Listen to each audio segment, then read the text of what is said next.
All right, so welcome to today's talk. Our speaker is Akaprava Bandari, PhD student at our department, and he will talk about binary quadratic forms and Bhargava's cubes. Okay, please start. So I'll talk about binary quadratic forms and Bhargava's cubes.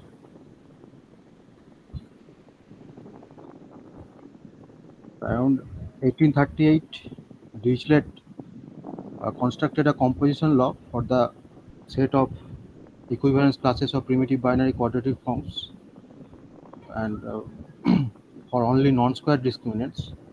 And for that, we'll first look at Dirichlet composition and the correspondence between these equivalence classes and ideal classes of oriented orders of quadratic fields.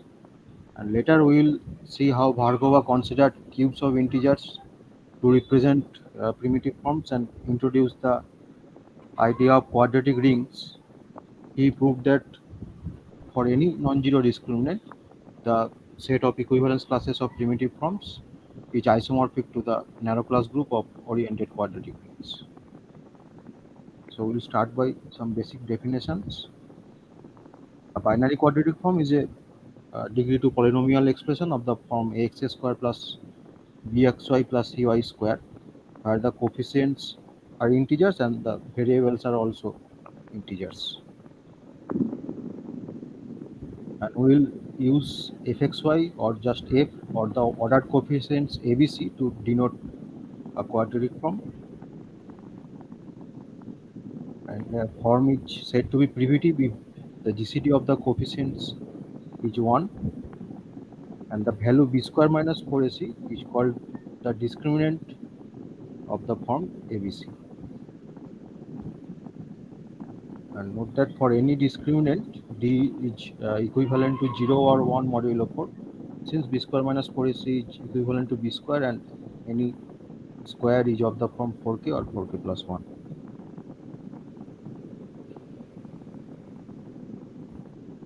Now if fxy is equal to k for some integers xy, then we say k is representable by the form fxy. And we say a form is definite when it only represents integer of the same sign. That is either fxy is positive for all xy, then it's called positive definite, or fxy is negative for all xy, then it's called negative definite. And when a form represents both positive and negative integers, it's called indefinite. And we can determine if whether a form is definite or indefinite by just looking at its discriminant. The form is definite when the discriminant is negative, and the form is indefinite when the discriminant is positive. And when the discriminant is negative, the form is positive definite if and only the coefficient a is greater than 0.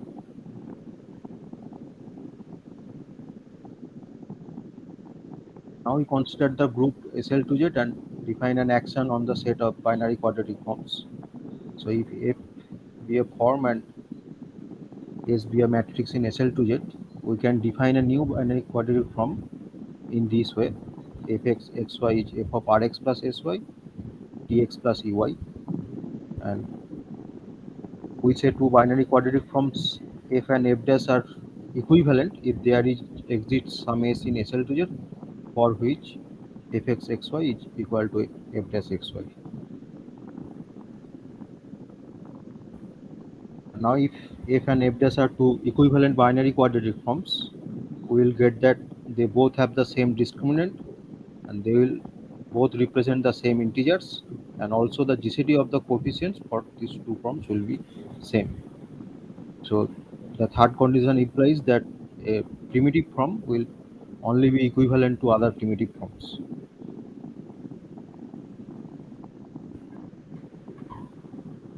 And we will use the notation CD or C of D to denote the set of equivalence classes of primitive binary quadratic forms. Okay, If this, please can you go back to the last slide? yes, Yeah,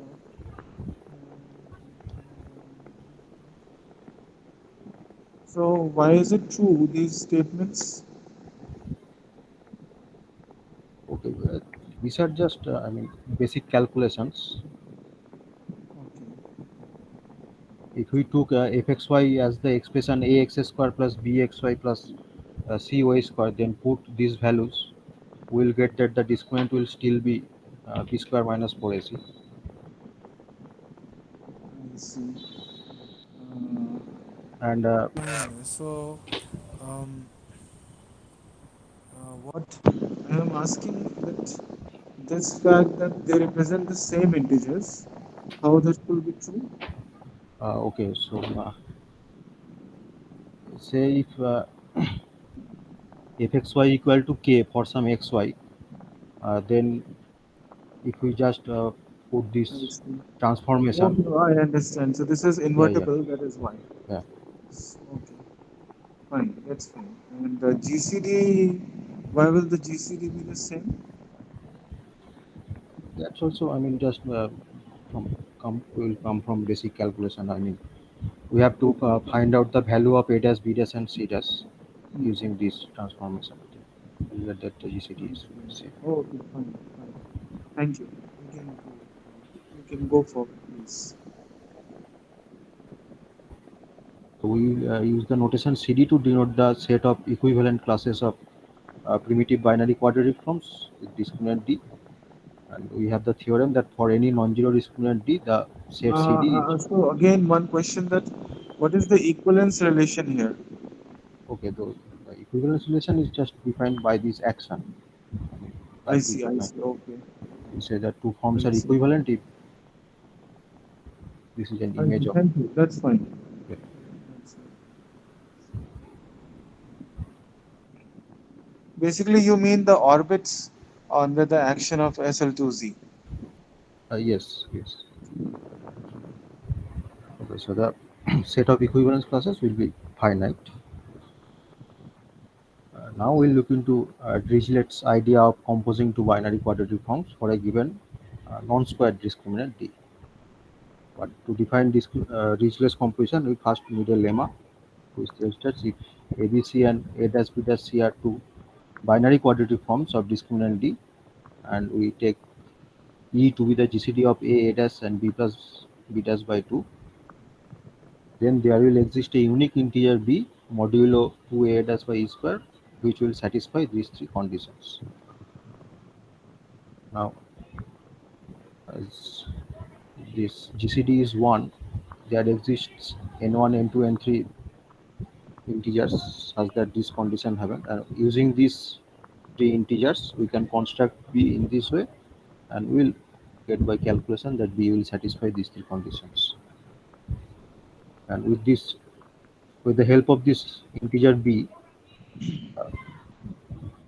we define Dirichlet's So composition. you just made the comment that if you take all the classes whose discriminant is D, such classes will be finite. Yes, Okay, I this mean, is no, this is also easy to see. not very easy to see, but that's as a proof.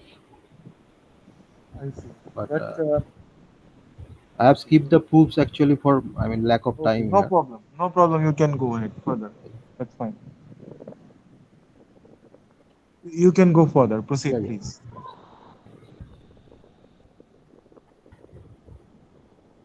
So if we take two forms, ABC and A dash B dash C dash, then the Dirichlet's composition of these two forms are defined in this way: A dash by E square, B, and E square into B square minus D by 4A dash, where B is the integer from this lemma.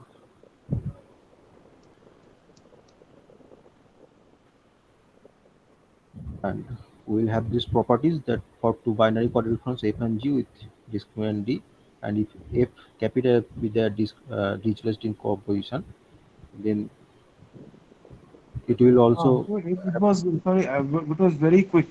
So Dirichlet composition, please can you show again? yeah. Yes. So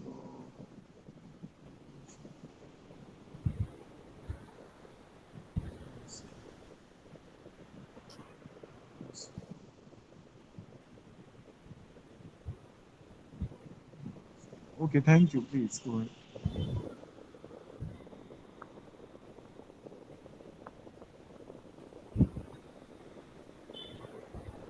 So the composition after composition, the form will also have discriminant D, and if both F and G are positive definite, we will get that F will also be positive definite. If the both forms are indefinite, we will get that. Aditya, this Dirichlet's decomposition, this Yes. is defined on those equivalence classes. No, this is just defined on the for two forms like this A, B, C, and Achha, A that dash, B means dash, that C dash. the equivalence classes have nothing to do with this composition. No, Okay. just these forms have to be of same discriminant. Okay. Yeah. Mm. And we'll also have the property that if both the forms are primitive, then F will also be primitive. Now we can see that Dirichlet composition of two forms will not be unique since B is only unique up to modulo 2a dash e by e square. We can use B plus n into 2a dash by e square for any integer n instead of B. But we have the theorem that if f and f dash are two Dirichlet compositions of two binary coordinate forms f and g, then f and f dash will be So equivalent. that is why I was saying that I had a hunch that might be that this composition is defined on the Yeah, equivalence yeah, classes, not just huh? yeah. I mean, I mean, I eventually think this that composition will give a binary operation for the set CD for the set of equivalent classes. okay, means that if you take two forms which are I mean if I mean F1 and F1 prime are equivalent and F2 and F2 and G2 and G2 prime are equivalent, then F1 prime composed with G2 prime is equivalent to F1 composed with G2. That's Yeah, right? Okay. yeah. Okay, that's fine. Okay. Okay, so now we'll take a look at quadratic fields and its orders. So we know that the quadratic fields are of the form Q of root n, where n is a square free integer, and we define order in this way. A subring O of a quadratic field K is said to be an order of K if O is a finally generated Z module and O contains a Q basis of K. And from the definition, we can see that O has rank 2 over Z, and so we can define it by its basis alpha beta, and we will denote the Z module with basis alpha beta by this notation, alpha beta within third So bracket. rank 2 over Z as a so you are saying that it must be a free Z module. Yes, Let's see, because it contains a Q basis of K. So means that okay, fine. okay, so But why should it be? Yes, it's not clear. Why should it be two, yeah, so free it module? contains a Q basis of K, and I mean, so the Q basis of K will have two elements, Yeah. and eventually the that basis will basically That will basis will be independent over Z also. yeah. That will be a Z basis also. But why should it generate O? I It's mean, a you are saying that O should contain two elements, U yes, and V, such that QU plus QV is equal to K, right? yes, QV direct, and in fact, QU direction QV should be equal to K, right? yes, So, and then you are saying that it is also finitely generated over Z, right? yeah, So, now then you are saying that O has rank 2 over Z. So rank 2, I assume that you are claiming that it has as a Z module, it has rank 2. yes. As a Z So model, it has rank two. can you explain that why will it be free with rank 2? Basically, you are saying that O will be isomorphic to Z square as a module. Yeah. So if it has rank more than two, then the basis will also be independent over Q. Mm, actually, this Q, I see. So you're saying that K is so you're looking at K as an abelian group, right? And Yes. therefore, K as an abelian group is a free Or abelian group. we can look at K as a vector space over Q.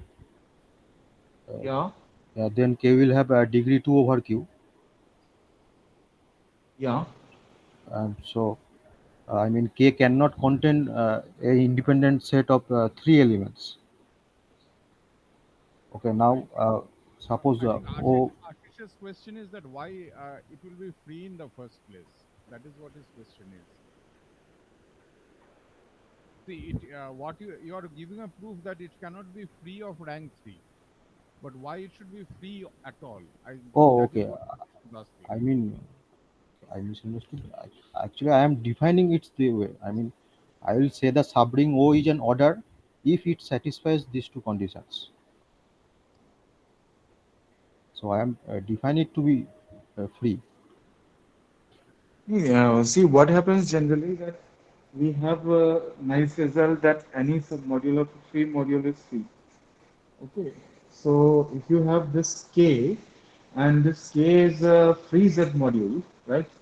Uh, because I have lost touch with these things, so I'm asking that you know why is it true that K will be a free Z module? No, no, no. Of course not. K is a free Q module, not a free Z module. It is not a free Z module.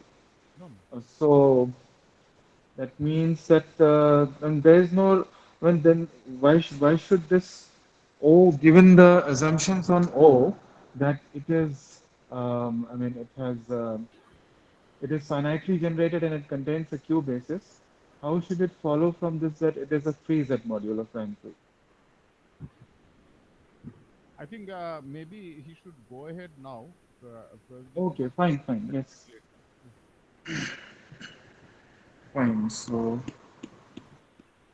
a basis. Okay. And basis. Okay, please go ahead. I mean, we will assume that and we'll discuss later. Okay. Yeah. And so we define discriminant of this order O alpha beta in this way.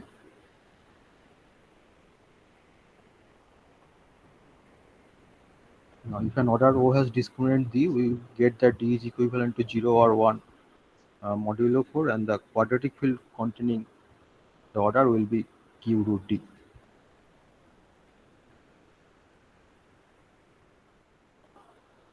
And we will say an order O of discriminant D is oriented if once a choice of root D has been made.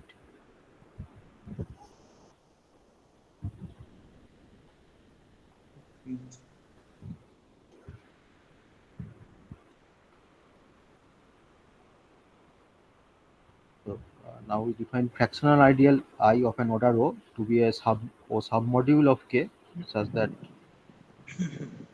omega I subset of O for some omega in O. And we say a fractional ideal I is invertible if there exists a fractional ideal J such that I into J is O. Now we define oriented fractional ideal of an oriented order O is to be a pair I epsilon, where I is a fractional ideal of O and epsilon is either +1 or -1, which denotes the orientation.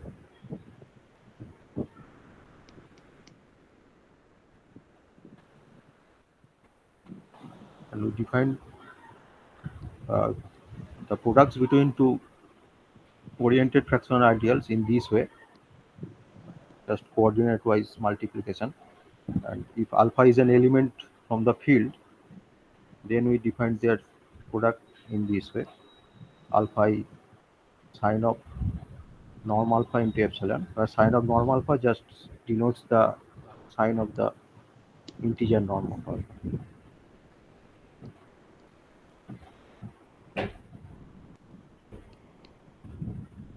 Two oriented fractional ideals I epsilon and J epsilon dels of an order O with discriminant D are said to be equivalent if there exists some alpha in K such that alpha into I epsilon is equal to J epsilon dels. With this equivalence relation, we define the narrow class group for an oriented order O, which is denoted by C plus O, to be the set of equivalence classes of oriented fractional invertible ideals.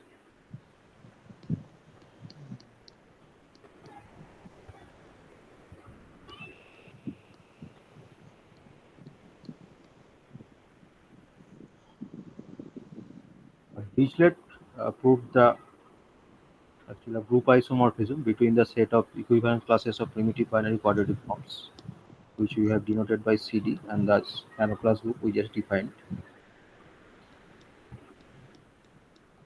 So if D is a non-square integer and also D is congruent to 0 and power of 1 modulo 4, and if O is an order with discriminant D contained in the field Q root D, and if fxy, which is also the coefficients are ABC, be a primitive form of discriminant D, then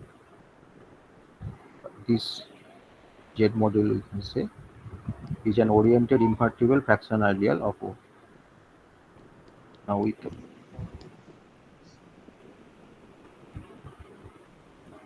the help of this lemma, if we construct a map which sends this primitive from ABC to this invertible fractional ideal, that map will induce a group isomorphism between the sets CD and C plus O. So this is how Dirichlet has showed that CD forms an abelian group, and we should remember that he has considered D to be a non-square integer. And also for the discriminant D, this form is called the principal form, and the class containing this form QIDD is the identity element of the group CD. Okay, so this notation, I mean square bracket a comma minus b plus root d by 2, Yes. this what does how does it define an oriented? I see. So a you're assuming to be a fractional ideal. Funny, proofs are actually lengthy. Basically, uh, just I like the use the notation before that will. This means that it's a Z module generated by A and this element. I see. Oh, fine. Okay, okay, fine. Uh, That's so fine. That's thank you. that will be That's this that's fine. invertible fraction ideal of O. Okay, great. Fine. Thank you.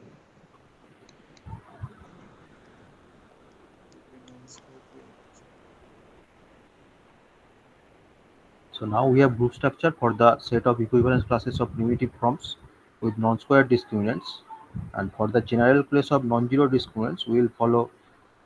We will see how Bhargava considered cubes of integers and represented forms by them, and then associate a composition law to create the group structure. So in this part, we will refer to several types of equivalence. So if G is a group which is acting on a set S, then for A in S and G in G, we will use the notation A to the power G to denote the image of A after being acted on by G. And we will say two objects AB are G equivalent if there exists some G in G such that A is equal to B to the power G. And so according to this definition, we have talked about SL to Z equivalent binary quadratic forms. Now, Bhargava considered the space a tensor product of 3Z squared. So this notation implies tensor product with the basis EI product, EJ product, EK, where E1, E2 is the standard basis of Z square. And so using this basis, we will have that each element of this space will be uniquely determined by the 8 integers AI, JK. That is for any integer x, we can write it in this way. So if we let these notations A, B, C, D, E, F, G, H to be these coefficients, then we can represent every element of this space by this cube of integers.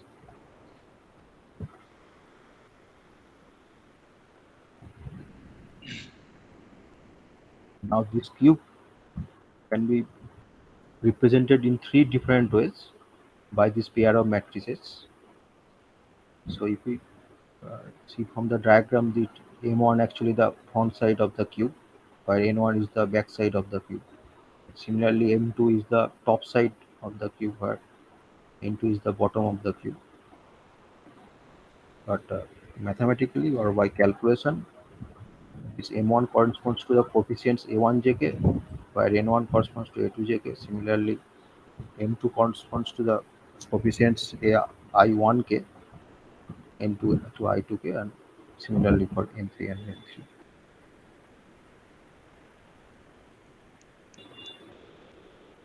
So from such a cube, and Mi and I are constructed like this way, we can construct three binary quadratic forms QIA from this cube A in this way. Qi of xy will be minus of determinant of mix minus mi. Explicitly, they will look like this. We'll get that these three forms will have the same discriminant. So we define the discriminant of the cube A to be the discriminant of these forms. And we also define a cube to be primitive if all the three forms that are risen from this cube are primitive.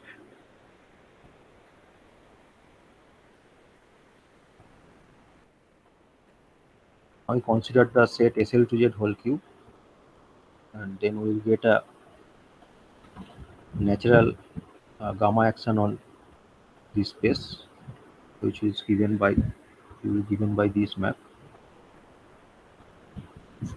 Now, if we want to see how this corresponds to in terms of cubes of integers, we'll get that if we take an element gamma 1 plus gamma 2 plus gamma 3, where gamma is each of the form,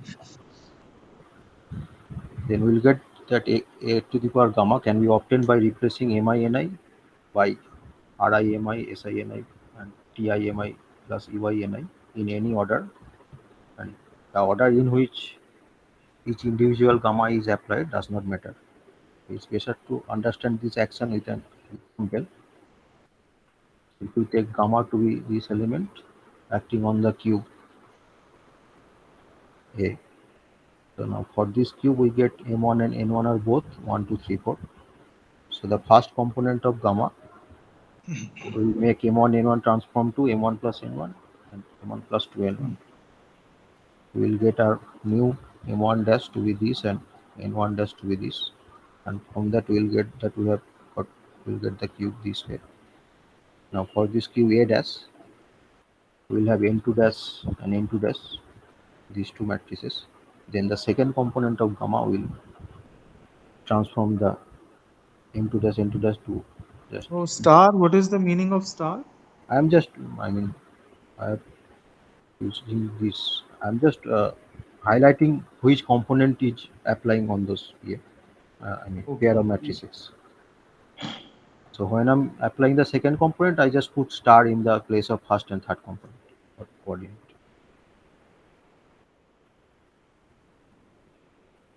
Okay. Yeah, so from there we will get the cube A dash, and from this cube we'll get M3 dash and M3 dash double dash this way. Then the third component of gamma will make them transfer to here, and finally we get the cube A gamma, which will look like this. So that's how the action works for the cubes of integers. Now we'll generalize our notion of orders and introduce the concept of quadratic rings, and we'll always consider the discriminant to be non-zero. Now a quadratic ring O is a commutative ring with identity which is group isomorphic to Z square.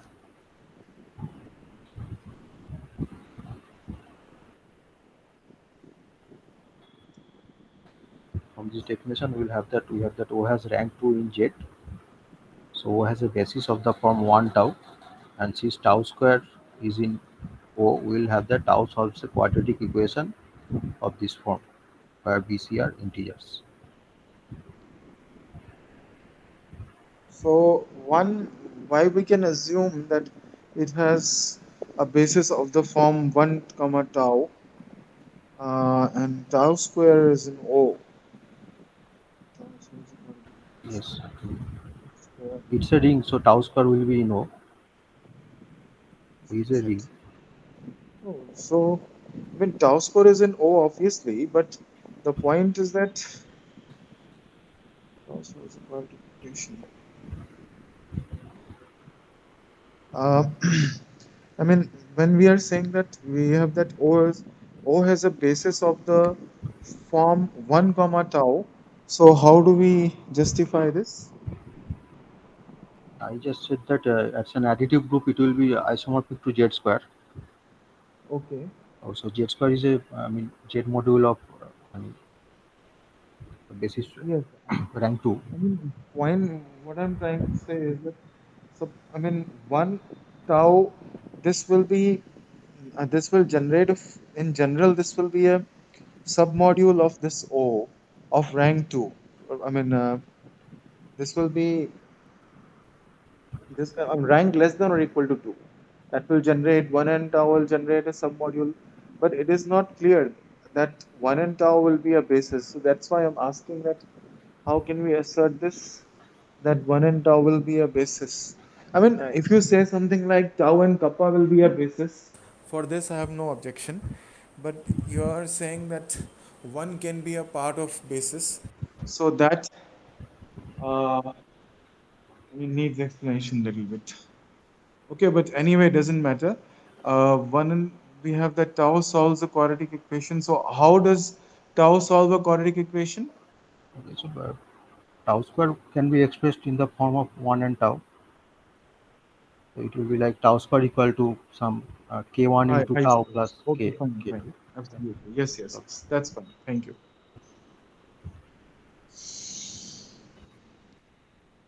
We define the discriminant of the quadratic ring 1 tau to be b square minus 4c, where Yeah. bc So are what such. will happen that 1 tau will be a basis of this only if, I mean, if you take the submodule generated by 1 inside this O, the quotient, I mean, the quotient of O by that submodule, if it's free, I mean, it's not torsion, then you can say that 1 tau will be a basis for some tau, right? That is the idea. Yeah.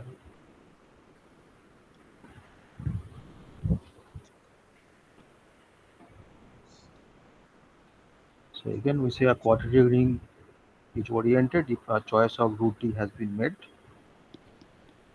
and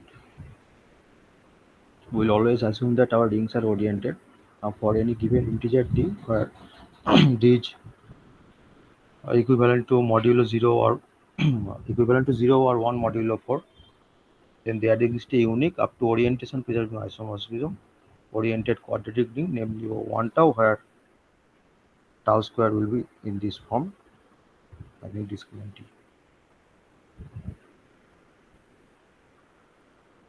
We'll take Q tensor product O to be the field that contains O.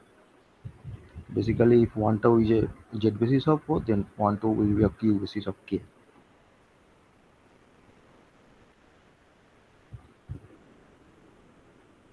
Yes. So again, it was very quick. Please, if you can go to the last slide. Yes. So we'll take K to be.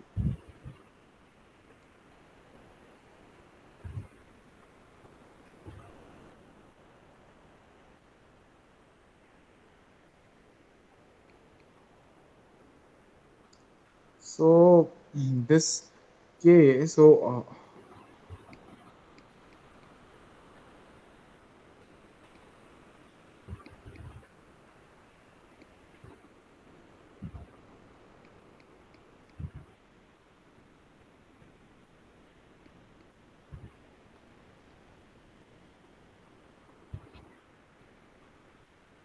the construction. So you are saying that there exists a unique, um, unique ring having discriminant D. Yes, so D is So congruent. I mean, you're saying that.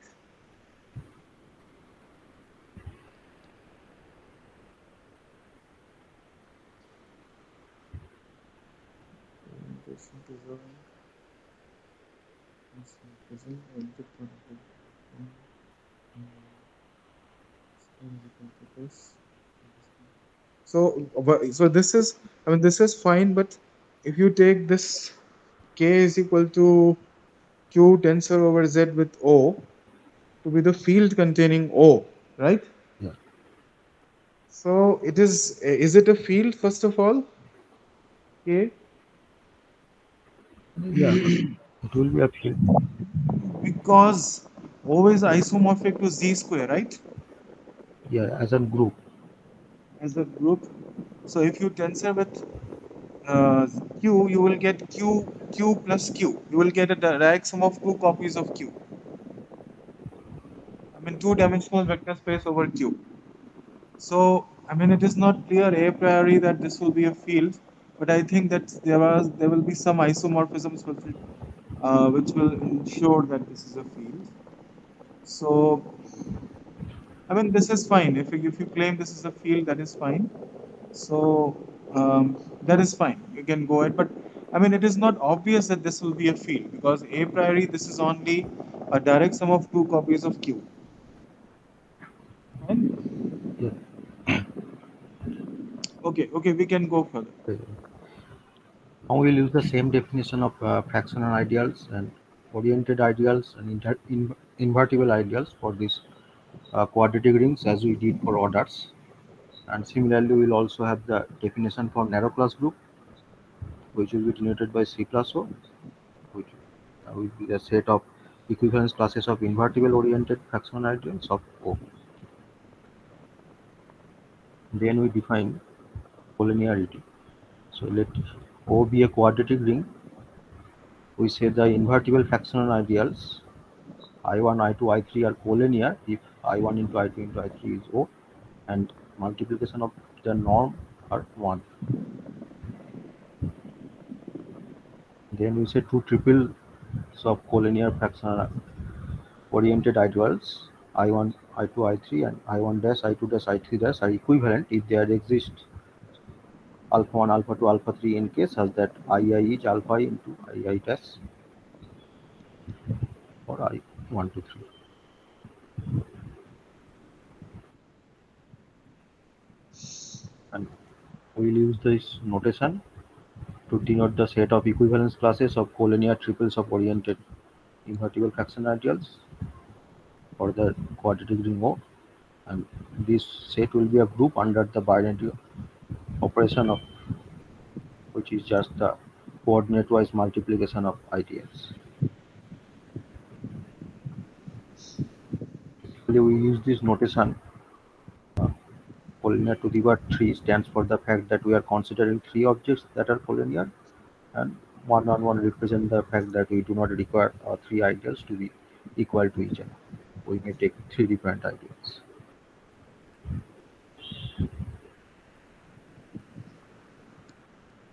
Now recall that we have used CD to denote the SL2Z equivalence classes of primitive binary quadratic forms.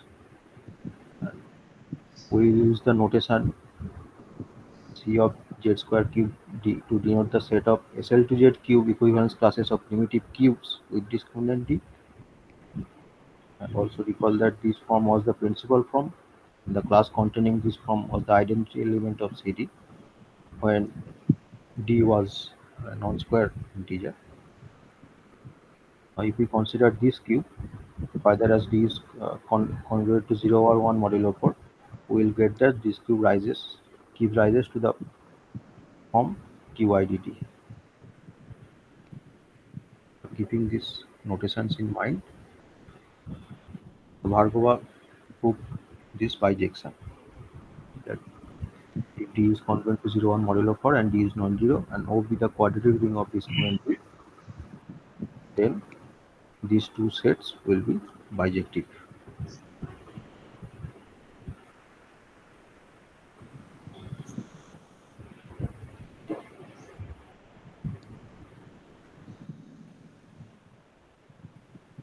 Proofs are very lengthy, so I have skipped them. In the proof of this theorem, we will see that this triple, which is actually the identity element for this group, gets mapped to AIDD.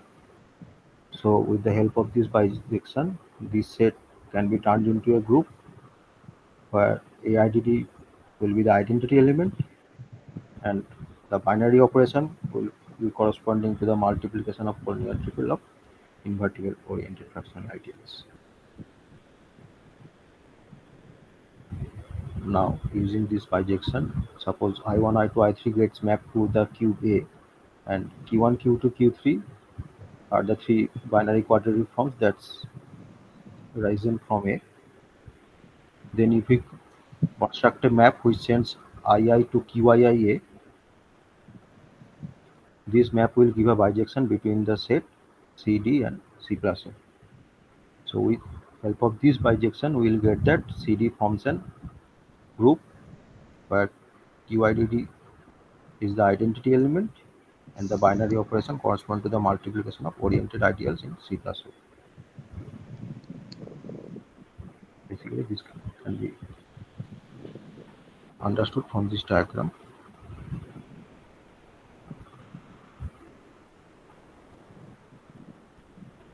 So that's how Bhargava is proved for any non-zero discriminant D.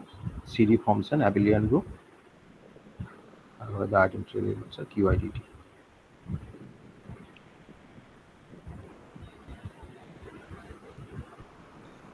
So here CD, this is the, I mean, all the equivalence classes with discriminant D. Yes. Right. Okay, and C Z square tensor cube time, I mean colon D. Is the set of Just can you, uh-huh. equivalence classes of primitive cubes of discriminant D. Okay, fine. And yes, just can you just show me this definition of C Z square cube tensor cube D? Not the SL2Z cube equivalence classes of primitive cubes with discriminant D. Okay, okay. And what are the maps? Can you show the maps also in this commutative diagram? Okay. So you are saying that this A, right? Yes, so this bijection was proved by Bhargava. So if A corresponds to the triple I1, I2, I3, and if A gives rises to the quadratic forms Q1, Q2, Q3, then if we take the map which goes IY to QI, this will give a bijection between CD and C plus O. Okay. And this mhm.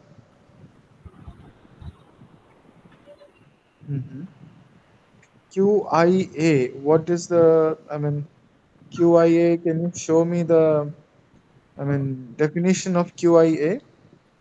So for a cube of integers A, I defined the cubes here. Okay. But what does superscript A mean here? What I mean, belonging Superscript, to this A. yeah, just Okay, I mean, it's just fine, fine.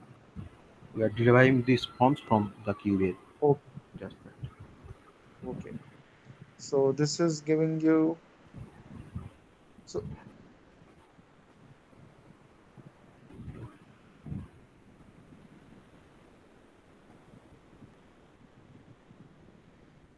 so QIA, this is CD. Hmm. Okay, so I mean, the point is that this QIA, and you put these, I mean, these, there are three quadratic forms. Is that right? Each Yes, QI, these are three quadratic forms. Yeah. three quadratic forms here. So they map to CD, right? Yes. So I mean, so I don't understand here that um, how we are, I mean, we are taking one equivalence class in this, I mean, CZ square tensor cube D, and then we are I mean, this is giving us three quadratic forms. So, I mean, it should Okay, give I us mean, only one equivalence class of quadratic forms actually, easily. we can take any fixed I. Say we take I equal to 1. Okay. So let's say if we take the map A goes to QA1, and Okay. and we just map I1 to QA1. Okay. So I is fixed here in this diagram. I is fixed. Yes, I we see. can take I as fixed for, I mean, So if I mean, that means that I can. This means that there are actually three forms here. One for each eye. I mean, three yeah, I diagrams mean, here. One for each eye. yeah, for each I. Okay. That's why I given this double arrow sign, because this represents actually three different maps. I see. So I mean, so and then okay. So this is the C plus is what you defined earlier, right? Yes, the This. narrow class group, equivalence class of invertible fractional ideals. Okay. Yes. Yes. Fractional ideals. And then okay. And so this goes from here. So I wanted to know what is this map which is taking I1, I2, I3, right? To I1, to II. What is this map? This is just Oh, you this can is say a projection. projection map. Okay, okay, okay. Fine. Okay, so what is the, I mean, what is this, um, I mean, what is the achievement here? And what is, I mean, because in this, I mean, earlier when you mentioned that Dirichlet's theorem, Yeah, right? so Then you yeah, mentioned that only this bottom part of the diagram that holds. that holds for I mean non-square integers. I mean, so d cannot be 1, 4, or say 9 or 16 like that. Okay. So But Dirichlet could not prove it for, I mean, for all non-zero discriminates, but here d is just non-zero. So d oh, here d I can mean, be a square. in the top row, D is non any. I mean, in this diagram, D is non-zero. D is just non-zero. Yeah. Okay, So that's how it's just this is the general case. I see. But if D, I see. Okay.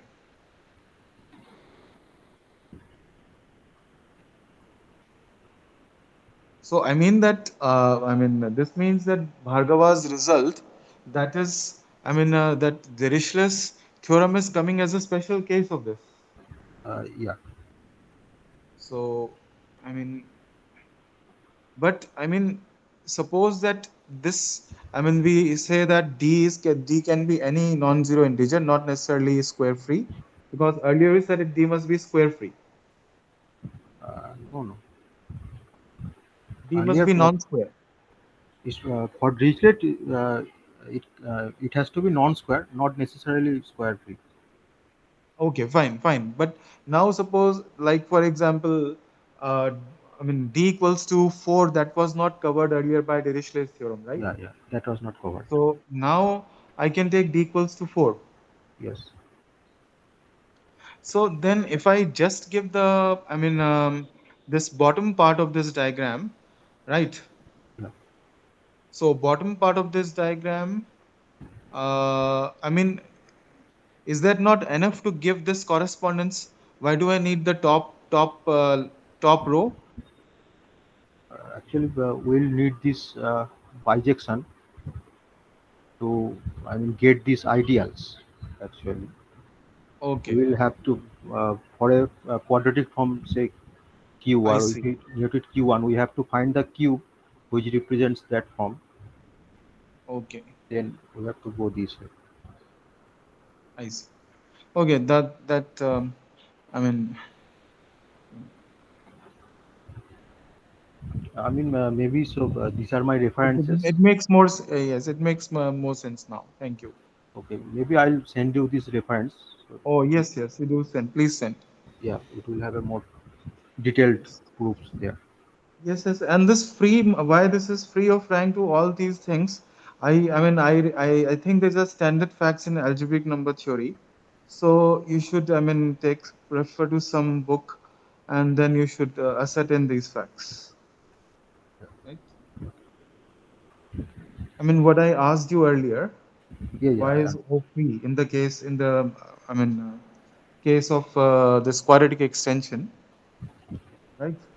Why is O free of rank 2? These are, I mean, these are facts in algebraic number theory, standard facts. So Maybe if you you can can, go back to the definition of orders, then you can talk about this question.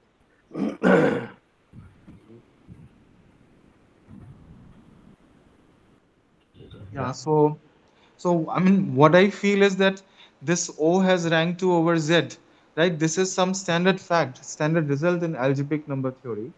I think you are not able to recall right now, but if you look at some reference, then you will be able to, I mean, see why this is true.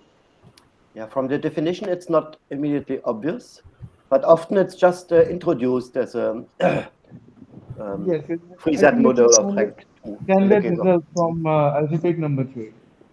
yeah, yes. But then And one needs a reference. one small mistake I wanted to point out when you, I mean, took when you,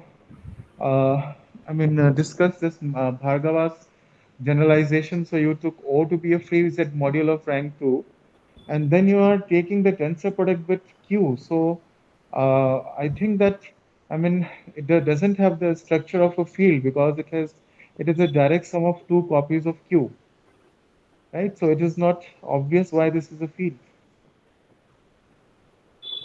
Maybe you can go to the slide where you have the tensor product. I think that was a mistake.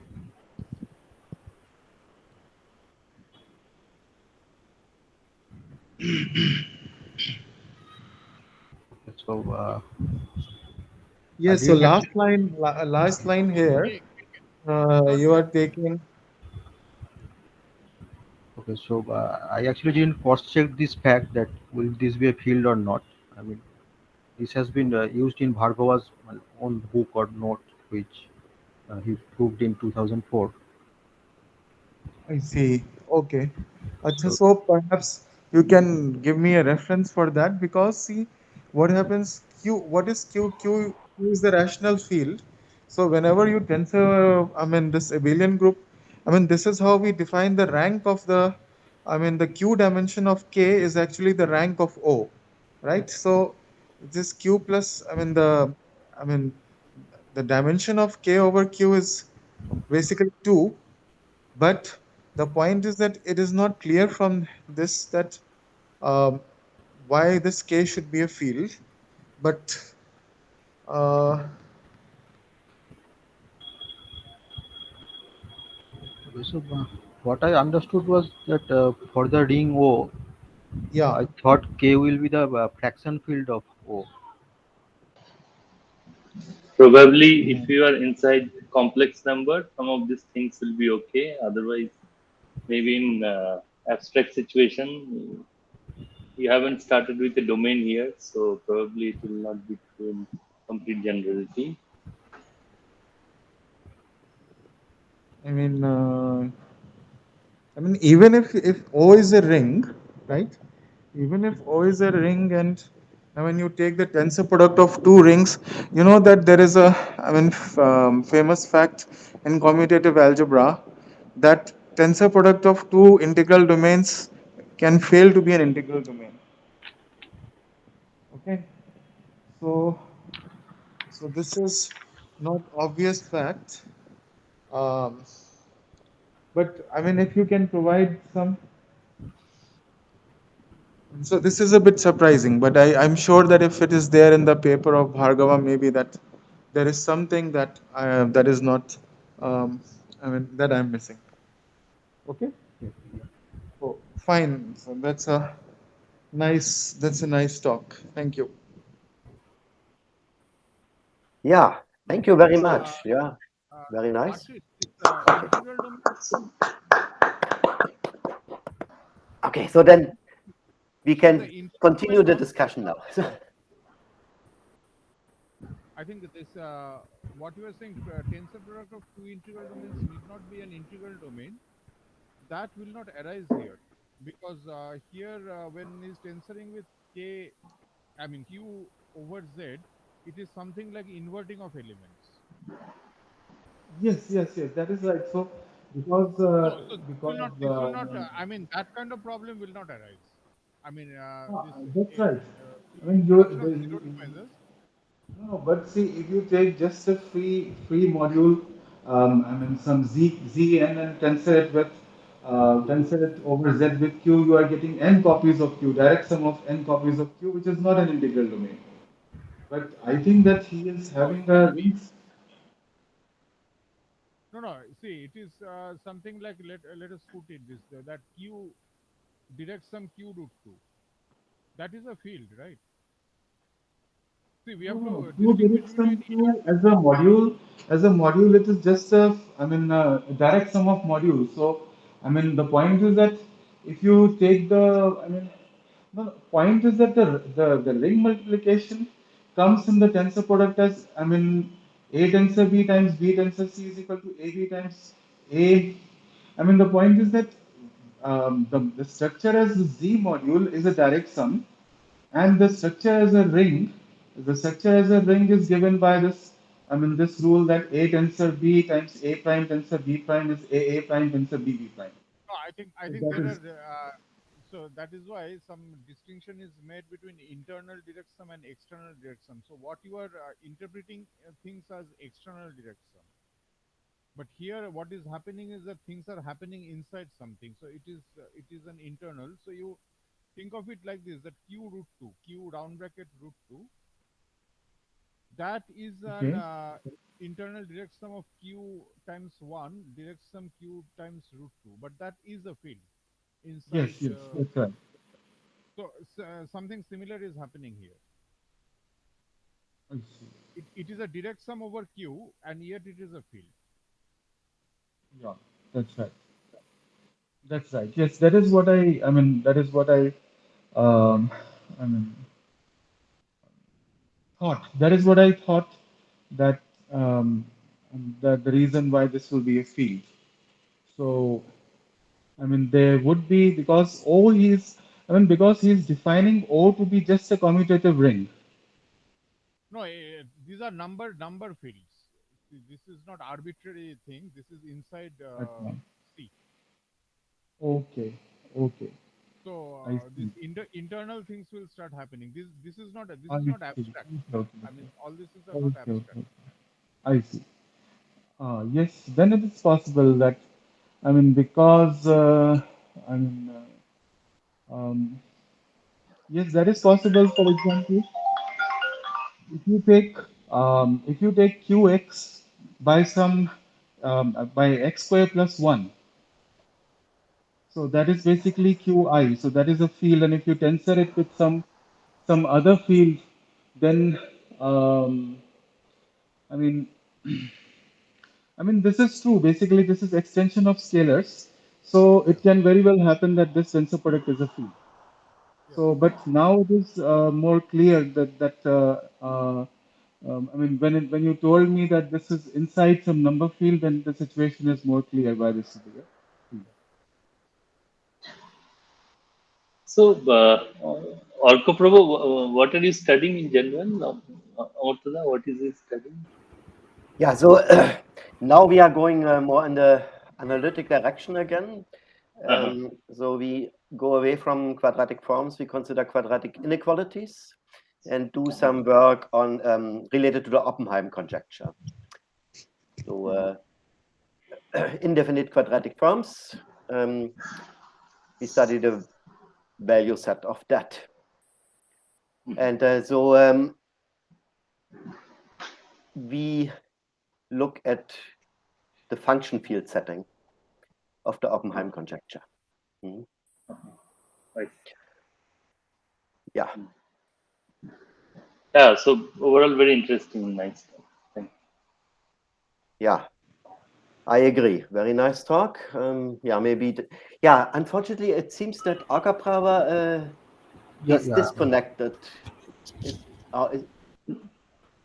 Yeah, I think he is disconnected somehow. Anyway, that one point can still be discussed. Should still be discussed. Gut. Akaprava, you are back? Yeah, yeah. I think Okay. I'm here. Mhm. Yeah, are there any other? One thing you could still mention, you also looked into higher composition laws found by Bhargava. Maybe you could say something about that. Some general remark about that. Yes. Sir.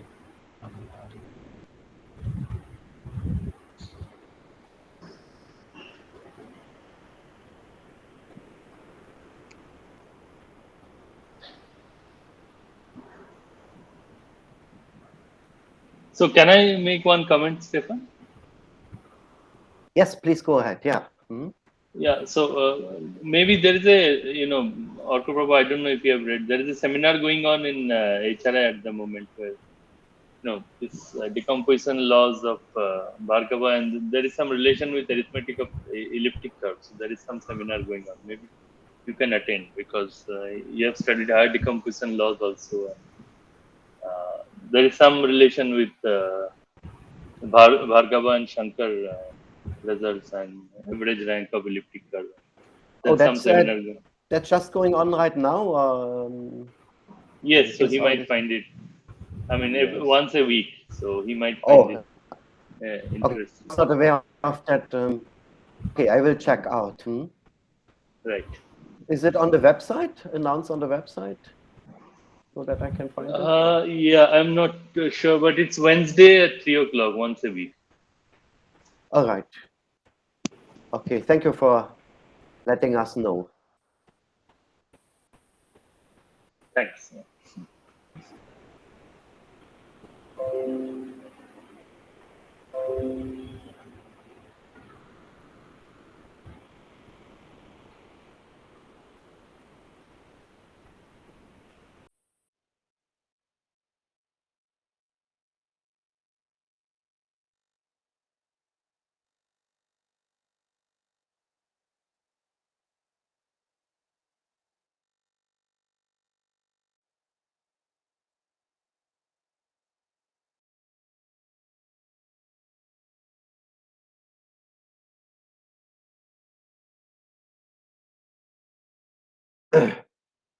Huh? Everyone has left already?